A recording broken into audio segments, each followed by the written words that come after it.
자, 이제 306페이지에 제3절 내부적으로 창출한 경우를 보도록 하겠습니다. 내부적으로 창출한 경우. 앞에 이제 유형 자산에 있어서는 그 내부적으로 기업이 이제 자가 어떤 건물을 만들었다, 필요한 기계 장치를 스스로 제조했다, 여기에 대해서 아주 길게 쓰고 있지 않아요. 왜냐하면은 그 기업이 건설회사가 필요한 사업을 혼자 만들었다, 또는 기계 만드는 회사가 필요한 기계를 스스로 만들었다, 이렇게 자가 취득, 자가 건설하는 경우에 이게 눈에 보이는 실물이기 때문에 이슈가 별로 되지 않아요. 그래서 유형 자산에 있어서는 그 내부적으로 만든 경우에 대해서 아주 간단히만 기술하고 있어요.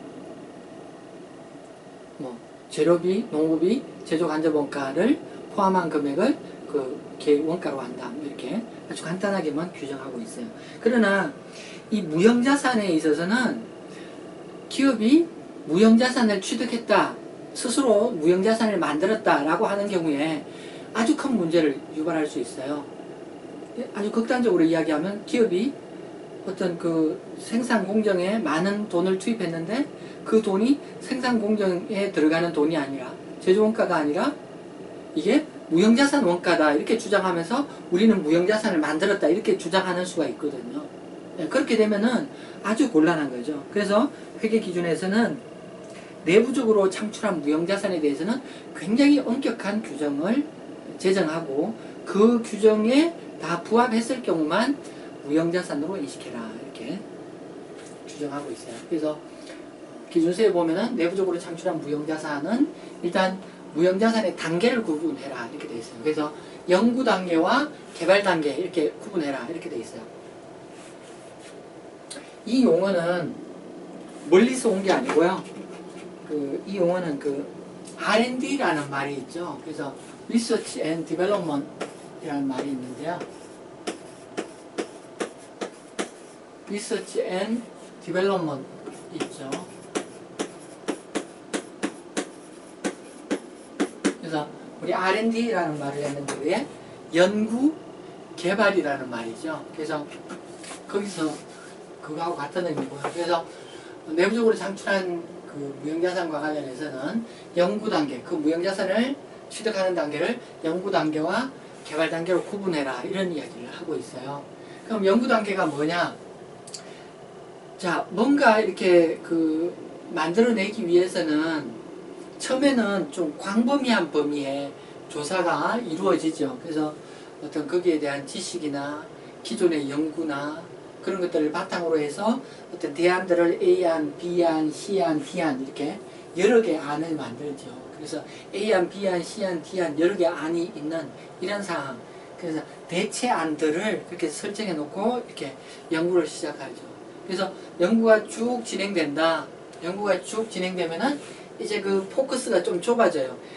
기존에 이렇게 안들이 많았는데 그 중에 최종적으로 선정된 안에 대해서 그 안을 어떻게 구체화할 것이냐. 그래서 생산을 어떻게 하고 설계를 어떻게 하고 그런 생각을 하게 되고요. 그래서 시험 공장을 어떻게 만들어서 시제품을 어떻게 만들 것인가, 그런 것들이 이제 이슈가 되는 거죠. 그래서 그런 단계를 개발 단계다. 그래서 범위가 좁아져서 최종 안에 대해서 뭔가 이렇게 활동이 이루어지는 그런 단계를 개발 단계다 이렇게 이야기를 하고요. 개발 단계가 다 끝나면은 이제 생산에 적용을 하는 거죠. 대량 생산에 들어가서 이제 수익 창출이 이루어지는 거죠. 그래서 이렇게 단계가 진행되는 것으로 보도록 하고 있고요. 그래서 이제 이 각각의 단계에서 이렇게 결국은 이제 재료비, 노무비, 경비 이런 것들인데 여러 가지 비용들이 발생할 거예요. 그래서 이런 비용을 어떻게 회계 처리하느냐? 일단 이 연구 단계에서는 이게 과연 미래 경제적 효익을 가져올 건지 아닐지 너무 막연한 그런 상태죠. 그래서 구체적으로 얘가 그 자산의 요건인 미래 경제적 효익을 가져온다고 이야기하기에는 너무 요원한 순간이기 때문에 그런 경우에 자산이 아닌 지출은 다 비용이죠. 통상적으로 연구비 이런 비용으로 인식하게 되겠고요. 그리고 이게 이제 그 안들이 여러 개 있다가 그 중에 하나 최종 선정안을 가지고 얘를 설계하고 뭐 그런 활동에 있어서 개발 단계인 경우에 있어서도 일반적으로 그 지출은 이게 그 미래 경제 효익을 가져온다 이렇게 확신 있게 이야기하기는 어려워요. 그래서 그 개발 단계에 있어서도 지출은 비용 인식해라. 그래서 일반적으로는 많이 쓰는 비용 계정 과목이 뭐 경상 개발비 이런 용어를 많이 쓰고 있어요. 그런데 이게 거의 이제 막바지에 오면은 이제 미래 경제적 효익이 이게 그 실현돼 가지고 미래 경제적 효익을 가져올 거라는 그런 확신을 가지는 그런 때가 있겠죠. 그래서 그 기준서에서는 그런 것들을 정해놓고 있는데 일정한 요건이 충족되면은 그때부터는 자산으로 인식할 수 있고 무형자산으로서 여기 이제 개발비 보통 그렇게 쓰는데 이 개발비는 이 무형자산의 내부적으로 창출한 무형자산의 명칭이에요. 그래서 개발비라는 개정을 사용하는 것으로 이야기하고 있어요. 그래서 여기 이제 개발 단계에서 일정 요건이 충족되는 경우에만 무형자산으로 인식해라는 건데요. 여기 이제 일정 요건이 뭐냐? 일정 요건에 대해서는 308페이지에 보면은요, 308페이지에 위에 동그라미 1부터 동그라미 6까지가 있어요. 동그라미 1부터 동그라미 6까지. 동그라미 1부터 동그라미 6까지가 있는데 그 6가지는 한마디로 이야기하면은 과연 이게 상업화 해가지고 상업적으로 성공할 수 있느냐 거기에 대한 이야기예요.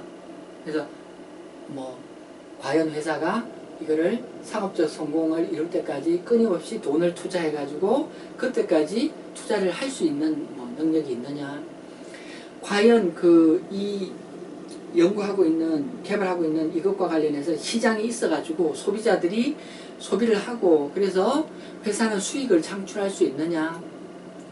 그래서 그런 내용이에요. 그래서 그 내용, 그 6가지의 구체적인 내용은 그렇게 중요하진 않아요. 보통 시험에서는 6가지를 구체적으로 묻고 있지는 않거든요. 그래서 일정한 요건이 충족하면 무형자산 인식한다. 일정한 요건이라는 게 과연 상업적으로 성공해서 얘가 기업에 부를 가져올 것인가.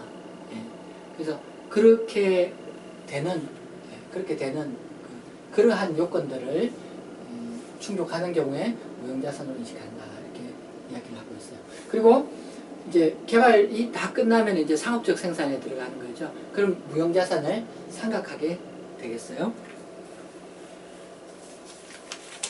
자, 307페이지에 보도록 할게요. 자, 그래서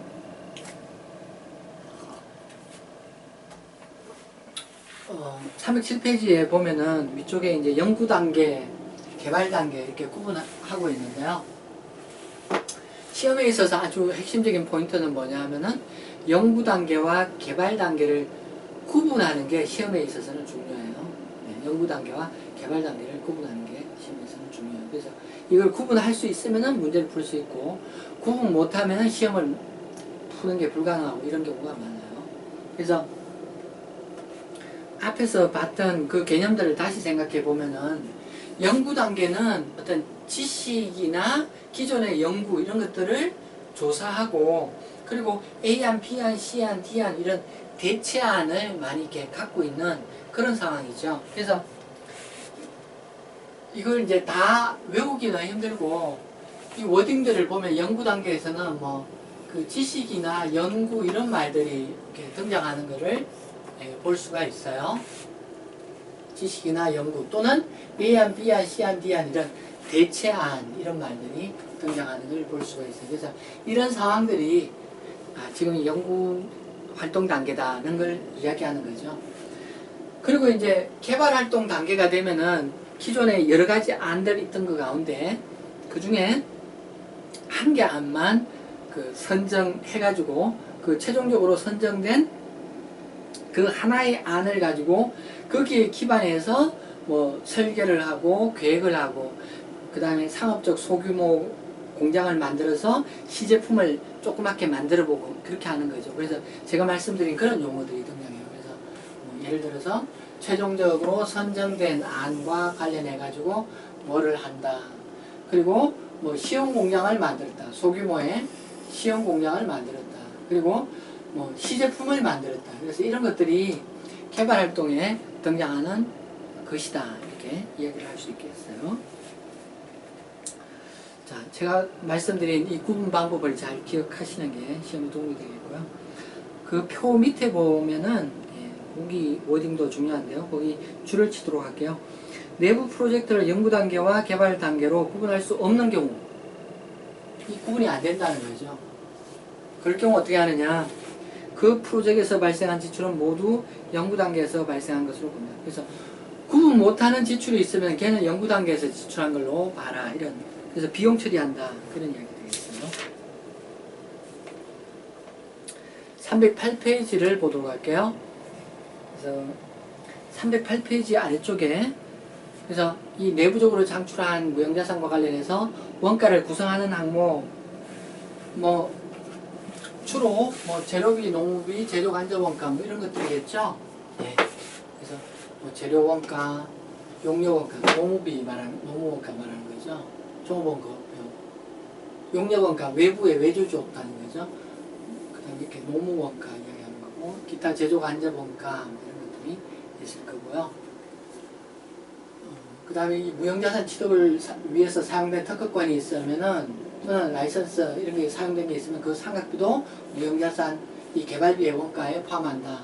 그리고 차입원가 자본화 대상이면은 그 차입원가 자본화도 해라. 이 개발 기간이 뭐 오래 돼가지고 차입금이 사용됐다 이렇게 이야기할 수도 있겠죠. 그래서 차입원가 자본화가 있을 수도 있다. 자, 취득원가에서 제외하는 거 판매비, 관리비, 일반 관리비, 그 다음에 초기 영업 손실, 교육훈련비 이런 것들은 이 내부적으로 창출한 무형자산 원가에서도 제외된다. 이런 이야기 할 수 있겠고요. 자, 이제 309페이지 케이스 3을 보도록 하겠습니다. 케이스 3.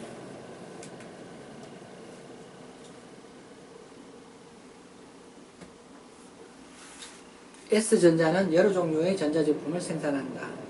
회사는 수시로 새로운 연구 및 개발 프로젝트를 진행하며 다음은 X1년 중 새로 시작한 A 프로젝트에 대한 기록이다. X1년 A 프로젝트에 대해서 다음과 같이 지출했다. X2년도에도 뭐 이런 지출을 했다.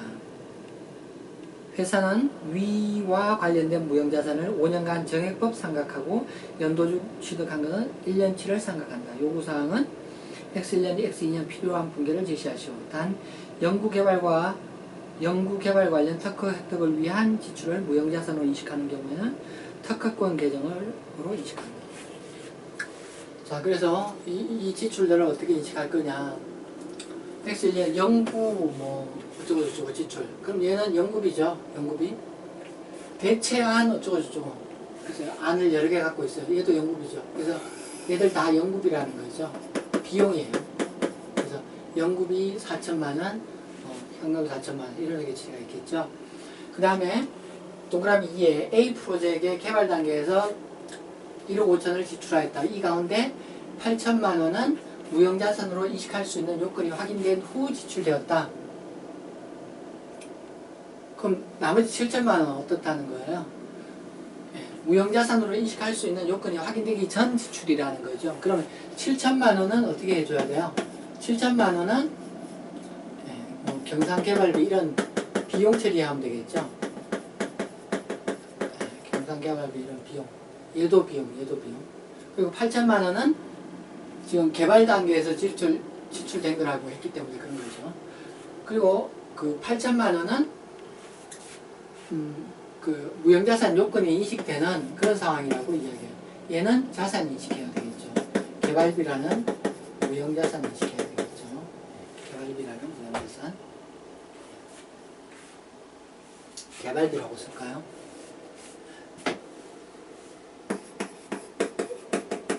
개발비라는 무형자산 인식해야 되겠죠.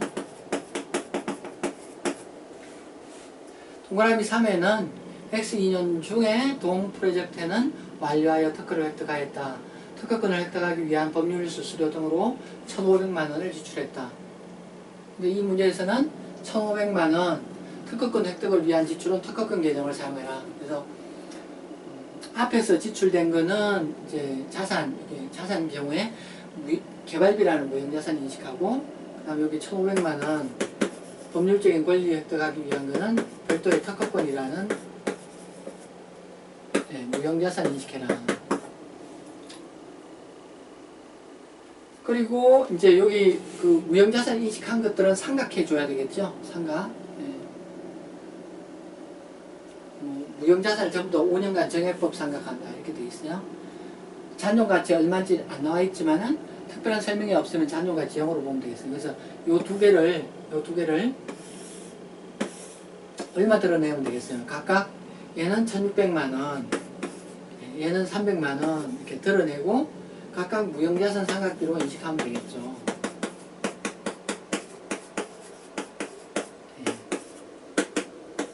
각각 이렇게 인식하면 되겠다는 거죠. 자, 간단한 이야기고요. 310페이지를 보도록 할게요. 310페이지. 거기 케이스 4가 있어요.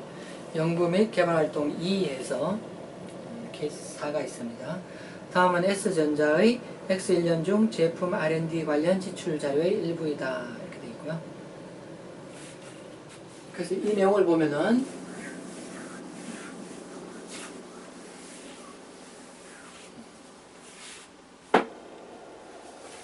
위 지출에 대해서 필요한 문제를 제시하시오. 연구 단계 또는 개발 단계가 구분되지 아니하는 지출이 있다. 얘는 뭐예요? 연구 단계 지출로 보는 거죠. 그래서 연구비라는 비용 처리하면 되죠. 얘는. 그 다음 연구 결과에 뭐 어쩌고저쩌고 얘도 연구비라는 비용 처리하면 되겠죠. 시스템의 대체한 탐색, 대체함이 A안, B안, C안, D안 여러 개 있는 거죠. 그 얘는 비용이죠. 대체한 얘도 예전에 비용이네요. 그 다음에 시제품 설계 등과 관련된 제작 지출이다. 주 1 보면은 개발 중이던 동제품은 제품화하지 않기로 단기 중에 결정하였다. 나머지 개발 관련 지출은 경제적 실행력 등의 무형자산 인식 요건을 충족한다고 가정한다. 그래서 요 5는 시제품 뭐 등과 관련됐는데 근데 이게 제품화하지 않기로 결정했다고 해요. 요 5,500만 원 부분은 제품화하지 않기로 했다는 거예요. 그럼 얘는 자산이 될 수 없죠. 비용실이 돼야 되겠죠. 6번은 공정에 대해서 최종적으로 선정된 안과 관련된 얘는 개발비라는 자산 인식하면 되겠죠. 그러한 여기 처리가 필요하겠죠. 네, 거기까지 봤고요. 자, 그리고 이제 311페이지에 보면은 4 웹사이트 원가라고 있어요. 웹사이트 원가. 웹사이트를 개발하려면은 뭐 웹 디자이너도 필요하고 웹 프로그래머도 필요하고 그래서 그런 사람들에 대한 내부 인력에 대한 돈이다 또는 외부 인력, 외부 그 용역 거래처에 대한 지출이다 이런 돈들이 있을 텐데요. 이것과 관련해서 이걸 어떤 그 내부적으로 창출한 무형자산으로 볼 수 있는지에 대한 기준서에 해석서가 있죠. 해석서.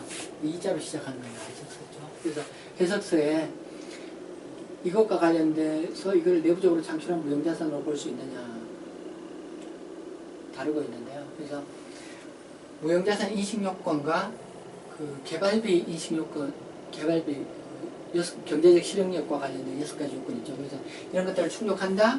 그러면은 내부적으로 창출한 무형자산으로 봐라. 이렇게 규정을 하고 있고요.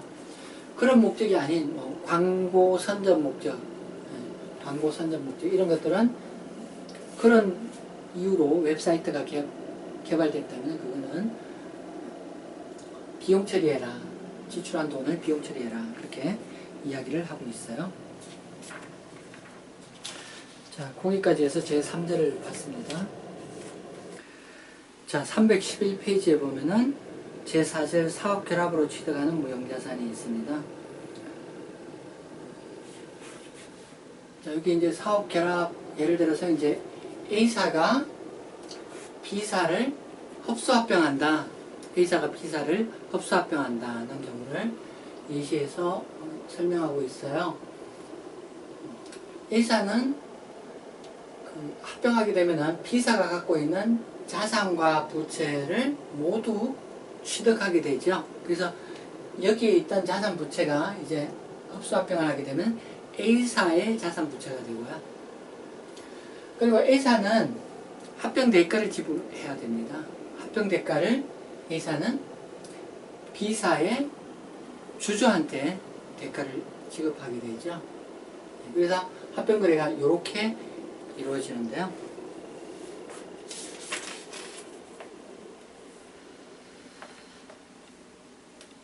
312페이지 볼까요? 312페이지 보면은 첫 번째 줄 치도록 할게요. 사업 결합으로 취득하는 무형자산의 취득원가는 취득일 공정가치로 인식, 그렇게 규정하고 있어요. 기준서는.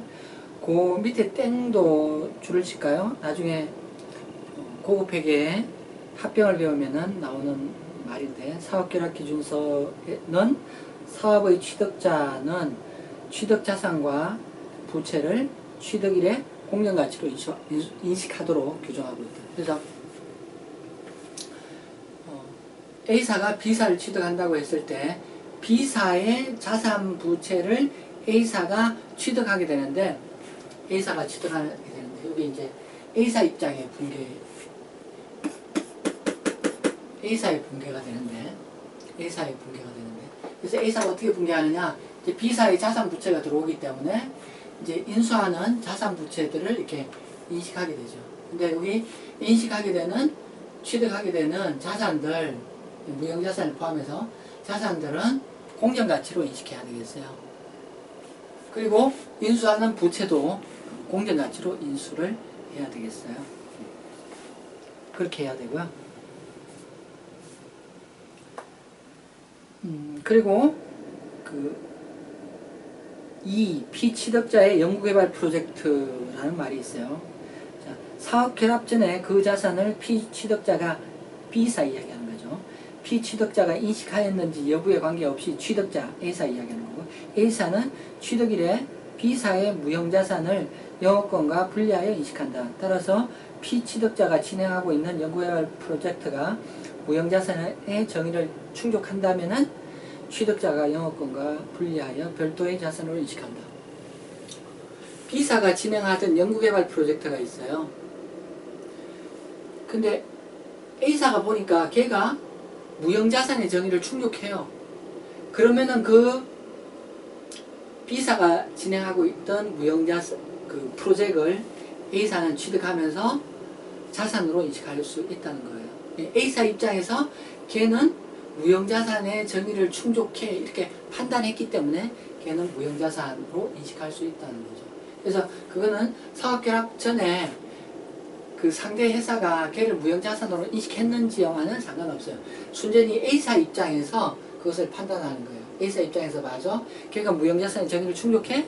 그럼 걔를 무형자산으로 인식하는 거예요. 그래서 가령 예를 들어서 이런 것들은 뭐 진행 중인 개발 프로젝트 이 정도 용어를 쓰면 될까요? 그래서 이렇게 얘를 자산으로 인식한다는 거죠.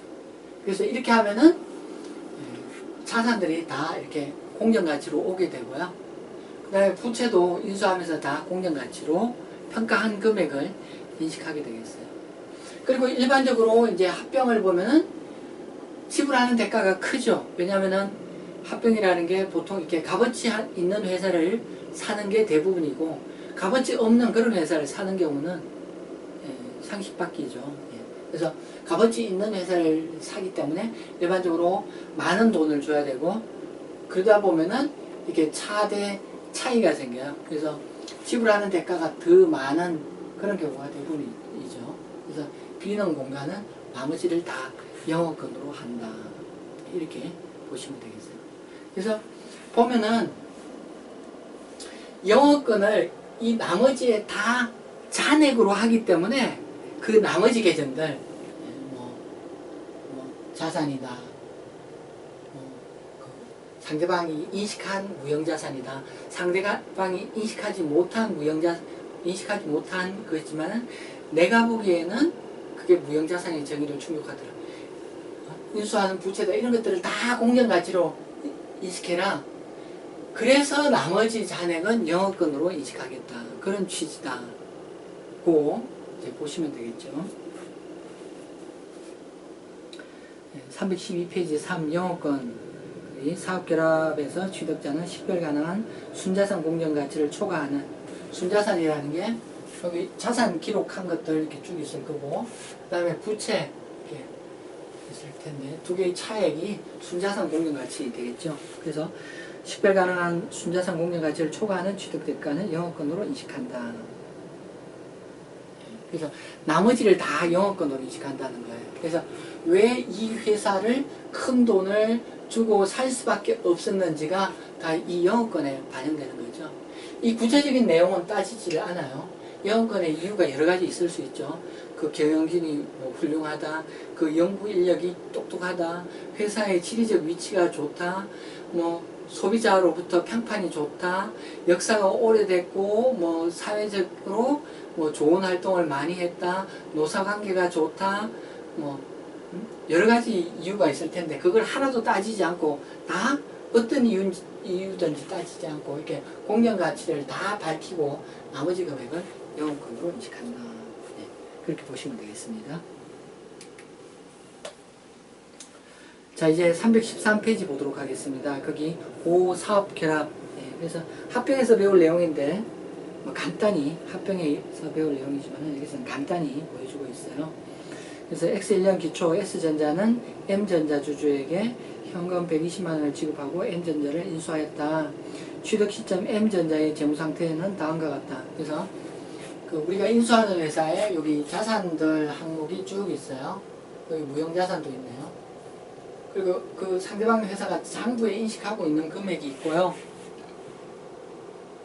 단 비고는 자산 또는 부채의 장부 금액이 공정가치와 다른 경우에 공정가치를 표시한 것이다. 그래서 다 공정가치인데 여기 건물하고 상표는 상대방 회사가 인식하고 있는 금액과 다른 공정가치를 가진다는 거예요. 그래서 요게 다 공정가치다. 네. 그래서 그 합병은 그 취득하는 S전자 입장에서는 공정가치로 자산을 인식해야 되는 거니까 얘들은 무시하고 요 나머지 금액으로만 이렇게 금액을 가져오면 다 자산을 공정가치로 인수하는 결과가 되겠죠. 부채는 장부금액과 공정가치 차이가 없는 것 같아요. 그래서 부채는 여기 있는 금액을 가져오면 되겠고요. 여기 자본이 있어요. 자본금, 자본잉여금. 여기 자본금, 자본잉여금은 그 상대방 M전자라는 회사가 있는 상황에서는 의미가 있죠.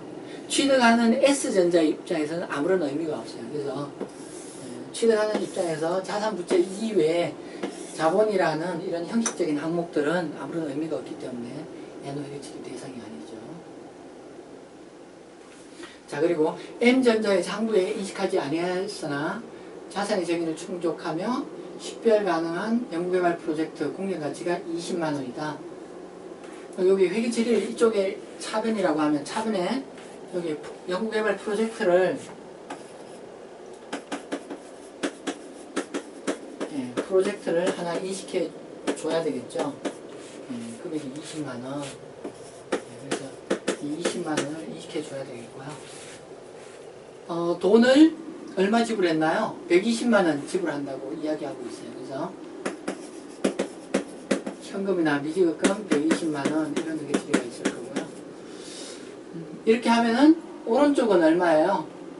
대변에 기록되는 금액은 280만원이죠. 280만원. 왼쪽은 아마 이게 다 합하면 280만원보다 좀 작은 금액일 거예요. 280만원이 되기 위해서는 30만원만큼 더 인식해야 되는데요. 대차 차액이 30만원인데 걔를 영업권이라 한다. 영업권이라 한다. 그런 이야기죠. 그래서 취득 시점 붕괴가 이렇게 되고요.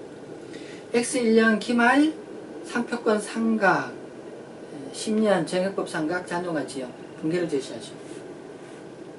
영업권은 어떻게 상각 안 하나요? 네, 영업권은 이것도 이제 나중에 합병회계를 배우면 아시겠지만은 비한정 내용 연수를 가지는 그런 무형자산으로 보고요. 그렇게 되면은 매년 결산할 때 손상만 검사하고 손상이 없는 한은 상각이 없어요. 여기 이제 상표권 상각해라 이렇게 되어 있는데 10년간 상각한다. 그러면 상표권을 직접 드러내는 경우에는 10년간 40만원 가운데 4만원 이렇게 드러내고 얘를 무형자산 상각비 이렇게 하면 되겠죠. 무형자산 상각비 4만원 이렇게 하면 되겠죠. 네, 케이스 5를 봤고요. 이제 314페이지 보도록 하겠습니다. 314페이지에는 내부적으로 창출한 영업권은 어떻게 하느냐 그런 이야기 있어요. 내부적으로 창출한 영업권. 앞에서 영업권 인정되는 경우가 사업 결합의 경우에 영업권이 인정된다. 네, 그런 워딩이 있었죠. 그래서 사업 결합은 대표적으로 합병 이야기할 수 있는데요. 그런 경우에 영업권이 인정되는데 내부적으로 창출한 영업권은 어떻게 하느냐? 내부적으로 창출한 영업권은 어떻게 하느냐? 그 314페이지에 거기 표 8-9가 있어요. 위쪽 그림. 그래서 영업권 요소, 예를 들어서 뭐 탁월한 경영진이다, 유리한 입지 조건이다, 양호한 고객 관계다, 이런 등등의 영업권 요소가 있다. 그게 오른쪽으로 사업 결합에서는 이게 값어치가 처져가지고 돈이 더 지불될 수가 있어요. 그래서 그게 영업권이라는 하나의 계정으로 표시가 되죠. 그래서 식별된 순자산 이외에는 몽땅 영업권이라고 이런 것들을 다 포함하는 그런 금액으로 우리가 이해를 하는 거죠. 그런데 사업 결합의 경우가 아닌 경우로서 이런 우리 회사는 경영진이 뭐 팀 쿡이에요 이런 식으로, 우리 회사는 경영진이 보배예요 뭐 이런 식으로 내부적으로 생각하는 무형자원이 있을 수 있겠죠. 그러나 내부적으로 창출한 경우는 자산이 될 수가 없어요. 내부적으로 창출한 경우. 우리 회사는 경영진이 똑똑해요 라고 하더라도 그거는 이걸 무형자산으로 계산할 수 없다는 거죠. 예를 들어서 이제 SM 엔터테인먼트라고 있죠. SM 엔터테인먼트 그 뭐 하는 회사예요? 뭐 소녀시대, FX, 이런 뭐 유명한 그 걸그룹, 보이그룹이 있는 회사죠.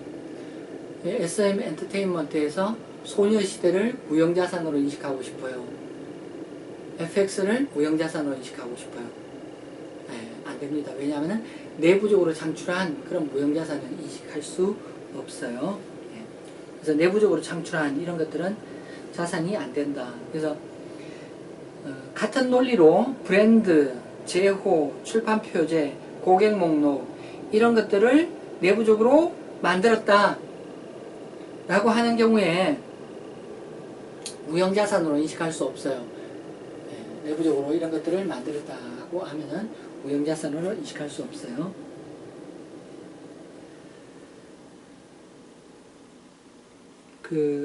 거기 양갈로 1에 내부적으로 창출한 브랜드, 제호, 출판 표제, 고객 목록과 이와 성질이 실질이 유사한 항목에 대한 지출은 사업을 전체적으로 개발하는 데 발생한 원가와 구별할 수 없다는 특징이 있다. 따라서 브랜드 등을 내부적으로 창출한 경우에 무형자산으로 인식하지 아니한다. 자, 브랜드를 회사 마케팅 직원이 뭐 수개월 동안 연구 노력해가지고 브랜드를 내부적으로 만들었어요. 얘를 무형자산으로 계산하고 싶다? 안 된다는 거예요. 이거하고 달리 자, 외부에 브랜드 만드는 전문가한테 뭐 가령 1억 원을 주고 맡겨가지고 그 브랜드를 외부 용역에 의해서 제공받았다. 그래서 브랜드가 만들어졌다. 라고 하면은 그거는 브랜드라는 것을 인식할 수 있죠. 왜냐하면 외부에서 취득한 자산이기 때문에. 그래서 그 314페이지 아래쪽에 표가 있죠. 그래서 브랜드 제호, 출판 표제 이런 것들을 외부에서 구입했다. 그러면은 외부에서 구입했기 때문에 그 무형자산 종류 가운데 첫 번째 속하는 거죠. 외부 구입한 무형자산에 속하는 거죠. 그래서 무형자산이 된다. 이와 달리 이런 것들을 내부에서 만들었다. 내부에서 만든 거는 내부 비용과 구분이 안 되기 때문에. 왜냐하면 거기 뭐 예를 들어서 마케팅 부서 직원은 계속 급여가 지급되고 있죠. 그래서 내부 비용하고 구분되지 않기 때문에 자산으로 인식할 수 없다. 당기손익으로 인식해야 된다. 그리고 외부 구입된 거든지 내부 창출한 거든지 후속적인 지출이 있으면 다 당기손익으로 인식해야 돼요. 다 비용 처리해야 돼요. 왜 그럴까요? 왜냐하면 후속적으로 만들어낸 것은 내부 창출한 영업권의 성격을 가지기 때문에 그런 거죠. 자, 케이스 6을 보도록 하겠습니다. 케이스 6, 315페이지 케이스 6을 보도록 하겠어요. 그래서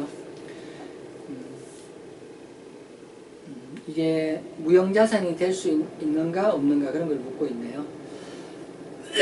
단 개발활동과 관련된 지출은 경제적 실행력 등의 무형자산 인식요건을 충족한다고 가정한다.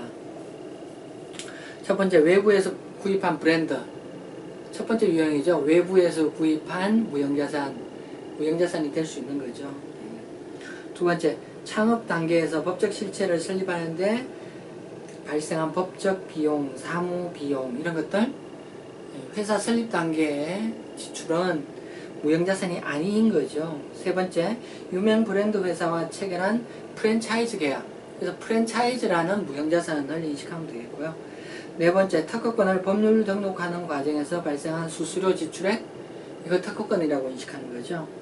다섯 번째, 사업 결합이 발생하였는데 피취득자가 인식하지 아니하였으나 무형자산의 정의를 충족하는 연구개발 프로젝트.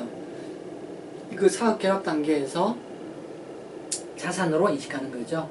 여섯 번째, 정부가 라디오 방송 운영권을 우리 회사에 주었다. 이거를 공정가치나 또는 명목금액으로 무형자산 인식할 수 있는 거죠. 일곱 번째, 마케팅 부서 직원이 오랜 시간을 들여 만든 브랜드다. 내부적으로 창출한 영업권이죠. 내부적으로 창출한 영업권은 자산이 아니라 비용이다. 여덟 번째, 기업 인수 과정에서 획득한 고객 목록. 고객 목록을 외부에서 사면은 외부에서 취득한 무형자산이 되겠어요. 아홉 번째, 기업 인수 과정에서 피취득자의 순자산 공연 가치를 초과하여 지불한 금액.